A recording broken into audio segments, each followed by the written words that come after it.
तो हेलो, मेरा नाम है अभिषेक और स्वागत करता हूं एक बार फिर आपके चैनल JR ट्यूटोरियल्स में। जैसा कि आपको पता है कि हमने 12th बायोलॉजी का बैच शुरू कर दिया है और हमारा फर्स्ट लेसन ऑलरेडी कंप्लीट हो चुका है। तो अगर आपने वो लेसन अभी तक नहीं पढ़ा है तो जाके सबसे पहले वो लेसन भी पढ़ लेना। मैं हर वीडियो में आपको ये बातें बताते रहता हूँ, क्यों? क्योंकि अगर आप नए व्यूअर हो, ठीक है, तो आप भी वो सारे लेसन को जाके पढ़ सको, आपको पता चल सके कौन कौन से लेसन हमारे कंप्लीट हो चुके हैं। ठीक है, बोर्ड के पॉइंट ऑफ व्यू से फर्स्ट लेसन बहुत ही ज्यादा इंपॉर्टेंट है, जिसमें हम लोग ने बात की थी रिप्रोडक्शन इन प्लांट्स। ठीक है, प्लांट्स के बारे में बात की थी।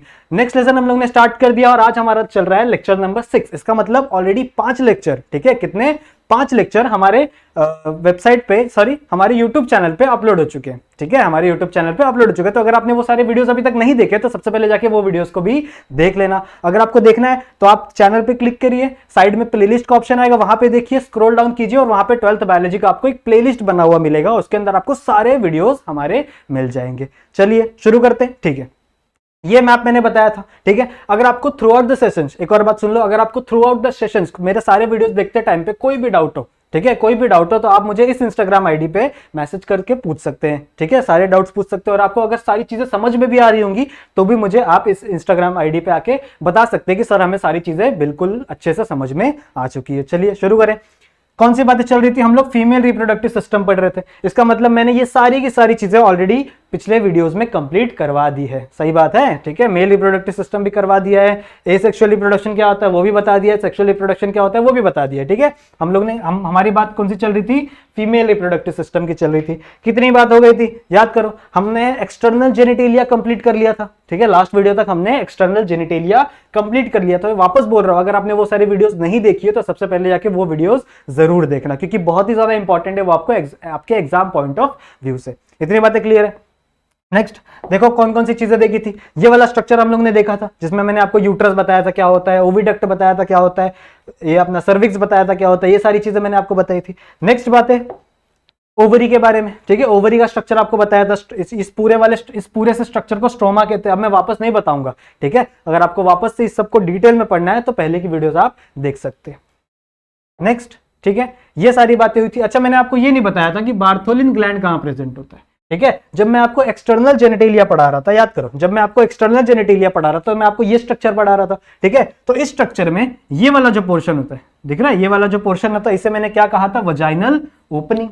ठीक है, इस वजाइनल ओपनिंग में साइड साइड में 2 ग्लैंड्स प्रेजेंट होते हैं। ठीक है, इसी वजाइनल ओपनिंग में साइड साइड में 2 ग्लैंड्स प्रेजेंट होते हैं। जैसे मेल के अंदर बल्बो यूरेथ्रल ग्लैंड प्रेजेंट होता है, जैसे काउपर्स ग्लैंड भी कहते हैं, जो क्या करता है? म्यूकस सिक्रीट करता है। ठीक है, लुब्रिकेशन में हेल्प करता है म्यूकस। वैसे ही, ठीक है, वैसे ही सेम टू सेम फीमेल की बात करें तो उसके एक्सटर्नल जेनिटेलिया में जो अपना वजाइनल ओपनिंग है उसके अंदर यहाँ पे 2 छोटे छोटे ग्लैंड्स प्रेजेंट होते हैं, जिसे क्या कहा जाता है? अभी मैंने बताया, बार्थोलिन ग्लैंड। ठीक है, और इसका भी सेम फंक्शन है म्यूकस को सिक्रीट करना। इतनी बातें क्लियर है?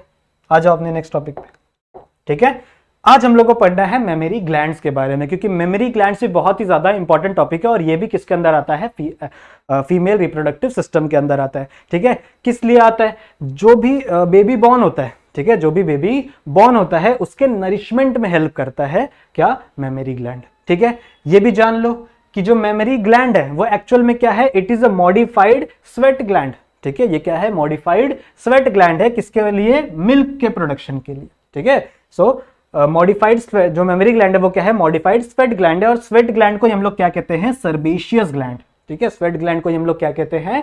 सर्बेशियस ग्लैंड। तो आओ इसका छोटा सा स्ट्रक्चर बना के मैं आपको दिखाता हूं कि कैसा आपको एक मेमोरी ग्लैंड दिखता है और उसके अंदर कौन कौन सी चीजें प्रेजेंट होती है। ठीक है, तो जनरली कुछ ऐसा सा एक टॉप व्यू है मेमोरी ग्लैंड का। ठीक है, जिसके अंदर एक ऐसा बड़ा सा स्ट्रक्चर प्रेजेंट होता है और इसके अंदर एक छोटा सा स्ट्रक्चर प्रेजेंट होता है। ये वाला जो रीजन है, ठीक है, ये वाला जो रीजन दिख रहा है, it is a darken region. बहुत ही ज्यादा डार्क रीजन होता है ये वाला जो रीजन जो मैं येलो कलर में बना रहा हूं। ठीक है, it is a darken reason.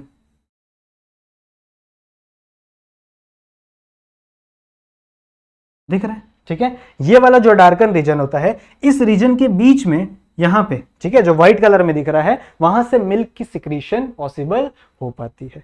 ठीक है, यहां से मिल्क की सिक्रीशन पॉसिबल होती है। ठीक है, इस वाले रीजन को, ये जो दिख रहा है येलो येलो रीजन, इसी के अंदर ही सर्बेशियस ग्लैंड्स प्रेजेंट होते हैं। यहाँ पे छोटे छोटे,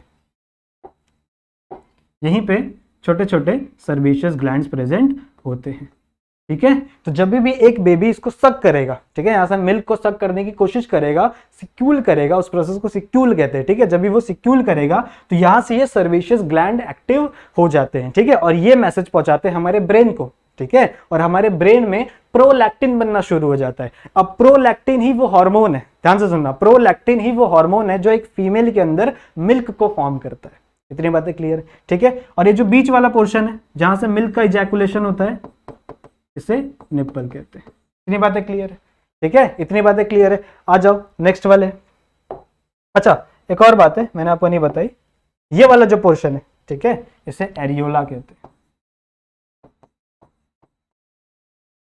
ठीक है, ये वाला जो रीजन है, डार्कन रीजन है, इसे एरियोला कहते हैं, और ये वाला निप्पल। इतनी बातें क्लियर है? इसी के बीच में क्या प्रेजेंट होता है, जो छोटे छोटे हैं, यही है हमारा सर्विशियस ग्लैंड। इतनी बातें क्लियर है? नेक्स्ट आ जाओ, इसी चीज को, ठीक है, जो हमारा अभी मैंने तुमको स्ट्रक्चर दिखाया था, इसी चीज को लॉन्जिट्यूडनली कट करो। ठीक है, इसी चीज को तुम लोग अगर लॉन्जिट्यूडनली कट करोगे तो फिर हमें कैसा स्ट्रक्चर मिलेगा। तो थोड़ा सा हमें इंटरनल व्यू देखना है कि कौन कौन सी चीजें एक फीमेल मैमरी ग्लैंड के अंदर प्रेजेंट होती है। ठीक है, तो बना लेता हूं। तो कुछ ऐसा सा दिखता है एक फीमेल मैमरी ग्लैंड। ठीक है, मैमरी ग्लैंड जनरली एक ऐसा सा दिखता है जिसके साइड साइड में, अगर हम लोग मैं साइड साइड की बात करूं तो यहाँ पे एक एडिपोज टिश्यू की लेयर प्रेजेंट होती है। यहाँ पे एडिपोज टिश्यू की क्या प्रेजेंट होती है, लेयर प्रेजेंट होती है। ठीक है, ये जो एडिपोज टिश्यू की लेयर है, ये किस हार्मोन के थ्रू बनती है? ठीक है, ये जो एडिपोज टिश्यू की लेयर है, ये बनती है ईस्ट्रोजन की वजह से। ठीक है, तो जब भी एक फीमेल में, अगर एक फीमेल की जब प्यूबर्टी हिट करती है तो उसके ओवरी से, ठीक है, उस फीमेल की ओवरी से ईस्ट्रोजन सिक्रिएट होना शुरू हो जाता है। और यही ईस्ट्रोजन, अब ईस्ट्रोजन एक हार्मोन है तो वो भी ब्लड में मिक्स होगा ही होगा। ठीक है, जब वो ब्लड में मिक्स होगा तो आगे चल के वो फीमेल के बॉडी में सेकेंडरी सेक्सुअल कैरेक्टर डेवलप करना है, जिसके वजह से ब्रेस्ट का साइज भी क्या हो जाता है, इंक्रीज हो जाता है। किसके वजह से इंक्रीज हो जाता है? क्योंकि वो ब्रेस्ट के अंदर क्या करता है, एडिपोज टिश्यू। ठीक है, कौन सा टिश्यू? Adipose tissue. ये एक फैटी एसिड है, फैटी एसिड से बना होता है एडिपोज टिश्यू, इसको डिपोजिट करना शुरू कर देता है। ठीक है, तो साइड साइड में क्या प्रेजेंट है, एडिपोज टिश्यू प्रेजेंट है। इतनी बातें क्लियर है? अब इसी एडिपोज टिश्यू के नीचे कुछ लोब्स प्रेजेंट होते हैं, ध्यान से देखना। ठीक है, इसी एडिपोज टिश्यू के नीचे यहां पे कुछ लोब्स प्रेजेंट होते हैं, दिख रहे हैं? ठीक है, इन लोब्स को कहते हैं mammary lobes. What we call mammary, sorry,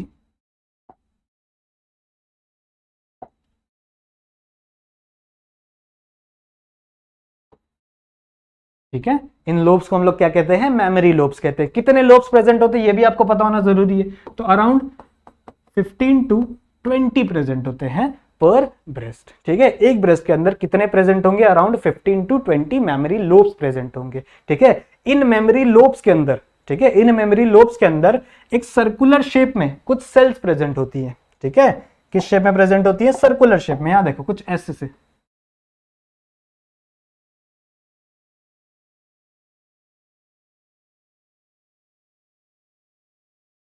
दिख रहा है आपको? ठीक है, ये कुछ सर्कुलर शेप में कुछ सेल्स प्रेजेंट होती हैं। ये सेल्स किसकी बनी हुई हैं? ये सेल्स हमेशा आपको याद रखना है एपिथेलियल टिश्यू से बनी हुई हैं। कौन से सेल्स हैं ये? एपिथेलियल टिश्यू से बनी हुई है, क्योंकि हमारे बॉडी के अंदर एपिथेलियल ही एक ऐसा टिश्यू है जो सिक्रीशन कर सकता है। ठीक है, हमारे अंदर एपिथेलियल ही एक ऐसा टिश्यू है जो क्या कर सकता है, सिक्रीशन कर सकता है। ठीक है, तो यही सेल्स आगे चल के मिल्क को प्रोड्यूस करेंगी। ठीक है, इनको, ठीक है, इनको सिंगुलर में एल्वियोलस कहा जाता है, और अगर हम लोग ग्रुप की बात करें तो इन्हें एल्वियोलाई कहा जाएगा। इतनी बात समझ में? तो लिख दूं मैं इसको यहां पे, एल्वियोलाई। ठीक है, इतनी बातें समझ में? ठीक है, गलत हो गया।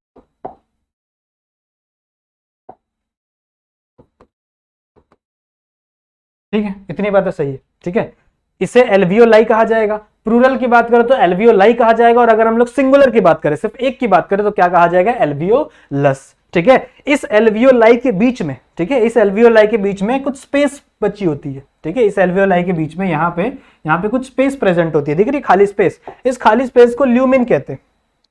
दिख रही ये वाली खाली स्पेस, ठीक है, इसे क्या कहते हैं, ल्यूमिन कहते हैं। तो ये जो सेल्स है, ठीक है, ये क्या करेंगी, मिल्क का प्रोडक्शन करेंगी और ये मिल्क को प्रोड्यूस करके इसी खाली स्पेस के अंदर क्या कर देंगी, रख देंगी, भर देंगी। ठीक है, इस खाली स्पेस को क्या कहते हैं, ल्यूमिन। इतनी बातें क्लियर है, ठीक है, इतनी बातें क्लियर है, सिंपल सी बात है। ठीक है, इसे ल्यूमिन कहेंगे। ल्यूमिन किसे कहते हैं, जो खाली स्पेस, ठीक है, जनरली किसी भी खाली स्पेस को क्या कह देते हैं बायोलॉजी के टर्म में, ल्यूमिन। ठीक है, ये वाली जो पोर्शन है, छोटी छोटी सेल्स दिख रही है, इसे हम लोग क्या कहते हैं, एल्वियोलाई, और सिंगुलर में क्या कहेंगे, एल्वियोलस। इतनी बातें क्लियर है, समझ में आई बात। ठीक है, अब इस एल्वियोलाई, ये जो एल्वियोलाई है, ये क्या करती है, मिल्क का प्रोडक्शन करती है। कौन से हार्मोन के इन्फ्लुएंस में करती है प्रोडक्शन, हमेशा याद रखना, प्रोलैक्टिन। ठीक है, प्रोलैक्टिन एक ऐसा हार्मोन है जो क्या करवाता है, मिल्क का प्रोडक्शन करवाता है। ठीक है, तो अगर मिल्क का प्रोडक्शन होना होगा तो उस फीमेल के बॉडी में प्रोलैक्टिन का रिलीज होना बहुत ही ज्यादा जरूरी है। समझ में आई बात। ठीक है, और मैंने आपको लास्ट ही डायग्राम में समझाया था, कहां गया लास्ट वाला डायग्राम, ये देखो, इसमें आपको बताया था कि यहाँ पे जो सर्विशियस ग्लैंड्स लगे होते, ठीक है, ये बहुत ही ज्यादा सेंसिटिव होते। तो जैसे ही कोई भी या एक बेबी इसको सक करने की कोशिश करेगा, ठीक है, यहाँ पे जो रिसेप्टर्स लगे होते हैं वो क्या करेंगे, सिग्नल भेजेंगे मदर के ब्रेन को। ठीक है, और मदर का ब्रेन उतना ही ज्यादा प्रोलैक्टिन रिलीज करना शुरू कर देगा, और जितना ज्यादा प्रोलैक्टिन रिलीज होगा उतना ज्यादा ही मिल्क का प्रोडक्शन होगा। इतनी बातें क्लियर है। ठीक है, अब ये मिल्क प्रोड्यूस तो हो जाएगा, लेकिन इस मिल्क को बाहर भी तो लाना पड़ेगा, तो उसके लिए कुछ डक्ट्स बनाए गए हैं वैसे ही। ठीक है, सबसे पहला देखो, सबसे पहला क्या होगा, एक छोटी सी ट्यूब आएगी, यहां पे एक छोटी सी ट्यूब आएगी जो क्या करेगी, इन सारे ल्यूमेन के सिक्रीशन को कवर करेगी। ठीक है, जितने भी ल्यूमेन के सिक्रीशन है ना, वो सारे जाके एक छोटी सी ट्यूब में क्या हो जाएंगे, बाइंड हो जाएंगे। सबके अंदर ऐसी होगा, यहां पे भी क्या होगी, अलग अलग ल्यूमेन के सिक्रीशन एक ट्यूब में आके बाइंड हो जाएंगे। देखो यहां पे मैं एल्वियोलाई नहीं बना रहा हूं, लेकिन इसके अंदर भी एल्वियोलाई प्रेजेंट है। ठीक है, यहां पे बना दिया मैंने, आपको समझ में आ जाएगा। ठीक है, वैसे ही यहां पे भी एक छोटी सी ट्यूब आई है जो क्या कर रही है, सारे के सारे ल्यूमेन के सिक्रीशन को, ल्यूमेन के अंदर क्या प्रेजेंट है, मिल्क प्रेजेंट है, तो इसको क्या करेगा, इस डक्ट के अंदर कैरी करेगा। इस डक्ट को, ये जो छोटी सी ट्यूब्यूल दिख रही है ना, इसको कहते हैं मैमरी ट्यूब्यूल। क्या कहते हैं इसे, मैमरी ट्यूब्यूल। इतनी बातें समझ में। ठीक है, उसके बाद ये जो मेमोरी ट्यूब्यूल है, ये यहां से एक बड़ी सी ट्यूब यहां से बाहर निकल जाएगी। ठीक है, ये जो यहां से भी एक बाहर से देखो, ये अलग अलग लोब से क्या हो रही है, वो ट्यूब्यूल क्या हो रही है, बाहर निकल रही है। यहां से भी एक ट्यूब्यूल बाहर निकली, यहां से भी एक ट्यूब्यूल बाहर निकली। ठीक है, वैसे ही समझ लो यहां पे भी दूसरी एक ट्यूब्यूल होगी, वो भी यहां से बाहर निकल रही है। ये जो बाहर निकली हुई ट्यूब्यूल है, ठीक है, ये जो दिख रही है बाहर निकली हुई ट्यूब्यूल है, इसे कहते हैं मेमोरी डक्ट। ठीक है, देखो ध्यान से सुनो, ये जो अंदर प्रेजेंट थी, ये जो अंदर ट्यूब्यूल प्रेजेंट थी, तो जो क्या कर रही थी, एक दूसरे को ज्वाइन कर रही थी, किससे, एल्वियोलाई से ज्वाइन कर रही थी, उसे मैंने क्या कहा, मेमोरी ट्यूब्यूल कहा। लेकिन ये जो बाहर आई है, ये बड़ी सी ट्यूब्यूल जो सारे एल्वियोलस के सिक्रीशन को एक साथ लेके आ रही है, इसे हम लोग नेम देंगे मेमोरी डक्ट। ठीक है, इतनी बातें समझ में। इसे हम लोग क्या कहेंगे, मेमोरी डक्ट। इसके अंदर जो प्रेजेंट है, लोब्यूल के अंदर जो डक्ट प्रेजेंट है, उसे हम लोग क्या कहेंगे, मेमोरी ट्यूब्यूल। अब ये मेमोरी ट्यूब्यूल आगे चल के एक ब्रॉड सा रीजन फॉर्म कर देती है, इसे जैसे ही मिलेगी ऐसे एक ब्रॉड सा स्ट्रक्चर फॉर्म कर देगी। समझ में आ रहा है। ठीक है, ये बड़ा सा रीजन जो दिख रहा है, इसे कहते हैं एम्प्यूला। ठीक है, बायोलॉजी में जनरली किसी भी स्वोलन रीजन को क्या कह देते थे, एम्प्यूला कह देते थे। जैसे आपको फीमेल रिप्रोडक्टिव सिस्टम याद है, उसके अंदर जो ओविडक्ट था, ठीक है, ओविडक्ट में सबसे पहला इस्थमस आता था, और उसके बाद एक स्वोलन रीजन था, मोटा सा रीजन था, जिसे एम्प्यूला कहा जाता था। समझ में आ रही बात। ठीक है, याद है। तो इसमें भी जो एक आगे एक स्वोलन सा रीजन फॉर्म हो जाता है, मोटा सा रीजन फॉर्म हो जाता है, इसे भी क्या कहते हैं, एम्प्यूला या फिर मेमोरी एम्प्यूला। ठीक है, एम्प्यूला या फिर मेमोरी एम्प्यूला, क्योंकि किसके अंदर प्रेजेंट है, मेमोरी ग्लैंड के अंदर प्रेजेंट है। दिख रही है बात। इसे मैं क्या कहूंगा, मेमोरी एम्प्यूला। सही बात है। ठीक है, ये है मेमोरी एम्प्यूला, और ये मेमोरी एम्प्यूला आगे चल के एक सिंपल सी एक ट्यूब फॉर्म करेगा, और वो ट्यूब क्या करेगी, यहां से आगे चल के मिल्क को बाहर लेकर आ जाएगी। ठीक है, ये जो ट्यूब है, ये जो मिल्क को बाहर लेके आ रही है, इसे हम लोग कहेंगे लैक्टिफेरस डक्ट। ठीक है, वापस एक बार देख लो, ये एक मेमोरी ग्लैंड है, ठीक है, जिसके अंदर क्या प्रेजेंट है, जो साइड साइड में एडिपोज टिश्यू प्रेजेंट है। कौन एडिपोज टिश्यू डाल रहा है यहाँ पे, ठीक है, कौन इसको डिपॉजिट कर रहा है, ईस्ट्रोजन डिपॉजिट कर रहा है, दिख रहा है ये adipose tissue white white colour में, ठीक है। इसके अंदर कुछ लोब्स प्रेजेंट होते हैं, जिन लोब्स के अंदर आगे चल के मिल्क का प्रोडक्शन होता है। इन लोब्स को मैंने क्या कहा, मेमरी लोब्स कहा, दिख रहा है यहाँ पे क्या कहा मैंने, मेमरी लोब्स कहा। कितने मेमरी लोब्स प्रेजेंट होते हैं, अराउंड 15 to 20 प्रेजेंट होते हैं। इन मेमरी लोब्स के अंदर छोटे छोटे सेल्स प्रेजेंट होते हैं जो कि किससे बने हैं, एपिथेलियल टिश्यू से बने हैं, ठीक है। ये सेल्स को मैंने क्या कहा, सिंगुलर सेल को एल्वियोलस कहा जाता है और प्लूरल को क्या कहा जाएगा, एल्वियोलाई कहा जाएगा। ये एल्वियोलाई का फंक्शन होता है मिल्क को प्रोड्यूस करना। समझ में आ रही बात, किसके इन्फ्लुएंस में ये प्रोड्यूस करेंगे, प्रोलैक्टिन के इन्फ्लुएंस में प्रोड्यूस करेंगे, ठीक है। प्रोलैक्टिन हार्मोन है जो ब्रेन से सेक्रेट होगा, ठीक है, और वो क्या करेगा आगे चल के एल्वियोलाई के अंदर मिल्क की प्रोडक्शन में हेल्प करेगा। इतनी बातें क्लियर है। फिर ये प्रोड्यूस करके किसके अंदर डाल देंगे, इस छोटे से स्पेस के अंदर डाल देंगे। इस स्पेस को मैंने क्या कहा, ल्यूमिन। ल्यूमिन का जो स्पेस होता है उसके अंदर क्या होता है, मिल्क कलेक्ट हो जाता है, ठीक है। इतनी बातें क्लियर है, सही बात है। नेक्स्ट क्या होगा, जैसे ही मिल्क बनेगा ये वो यहां से बाहर जाने का ट्राई करेगा, ठीक, बाहर जाएगा ना, ठीक है। तो बाहर जाने के लिए जो सबसे पहला डक्ट है जो लोब के अंदर प्रेजेंट होता है, उस डक्ट को मैंने क्या नाम दिया, मेमरी ट्यूब्यूल, ठीक है। फिर ये ट्यूब्यूल बाहर निकलती है, ठीक है। ये ट्यूब्यूल कहां से निकल रही है, इस लोब से बाहर निकलती है, एक बड़ी सी ट्यूब बनके जिसके अंदर सारे एल्वियोलस का सिक्रीशन प्रेजेंट है। इस ट्यूब को मैंने क्या कहा, मेमरी डक्ट, ठीक है। फिर ये मेमरी डक्ट आगे चल के एक ब्रॉड सा रीजन फॉर्म करिए, दिख रहा है ये वाला रीजन जो मैं कलर कर रहा हूं, यहाँ पे दिख रहा है, हाँ। इस वाले रीजन को क्या कहते हैं, अब देखो स्वॉलन सा रीजन है, तो किसी भी स्वॉलन से रीजन को हम लोग क्या कहते हैं, एम्प्यूला। बायोलॉजी के टर्म में हम लोग किसी भी स्वॉलन से रीजन को क्या कहते हैं, एम्प्यूला कहते हैं। तो इसे मैंने क्या कह दिया, मेमरी एम्प्यूला। इतनी बातें समझ में। और ये मेमरी एम्प्यूला आगे चल के एक छोटी सी डक्ट बना रहा है जो क्या कर रहा है, इस मिल्क को यहाँ से बाहर लेके चले जा रहा है, यहाँ से बाहर मिल्क निकल जाएगा, ठीक है। इसको क्या मैंने बोला, लैक्टिफेरस डक्ट। इतनी बातें क्लियर है, ठीक है, ये समझ में आ गया आपको।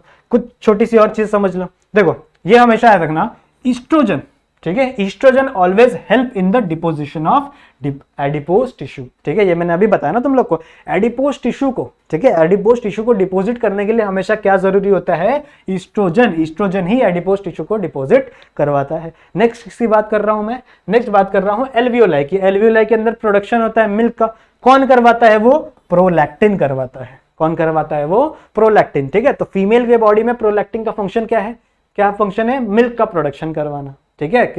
क्या करवाना, मिल्क का प्रोडक्शन करवाना, किसके अंदर, एल्वियोलाई के अंदर। इतनी बातें क्लियर है। नेक्स्ट, अब देखो प्रोडक्शन तो हो जाएगा लेकिन उसको सिक्रीट करने के लिए प्रोलैक्टिन रिस्पॉन्सिबल नहीं होता, ठीक है। उसको सिक्रीट करने के लिए, मिल्क को सिक्रीट करने के लिए एक दूसरा हार्मोन रिलीज होता है, रिस्पॉन्सिबल है, जिसका नाम है ऑक्सीटोसिन। क्या नाम है इसका, ऑक्सीटोसिन। और इसी ऑक्सीटोसिन को हम लोग लव हार्मोन भी बोलते हैं, सही बात है, ठीक है। तो जब भी, ठीक है, जब भी एक मदर अपने बेटे को देखेगी, ठीक है, तो उसके ब्रेन से क्या निकलने लगेगा, ऑक्सीटोसिन रिलीज होने लगेगा। और ये ऑक्सीटोसिन क्या करेगा, आगे चल के इस एल्वियोलाई के अंदर जो भी मिल्क प्रोड्यूस हुआ है उसको रिलीज करवाएगा। समझ में आ रही है बात, ठीक है। इतनी बातें क्लियर है। तो यहां पे हमारा फीमेल रिप्रोडक्टिव सिस्टम पूरा का पूरा खत्म हो जाता है, ठीक है। वापस देख लो क्या क्या मैंने बोला था, पढ़ाऊंगा आपको।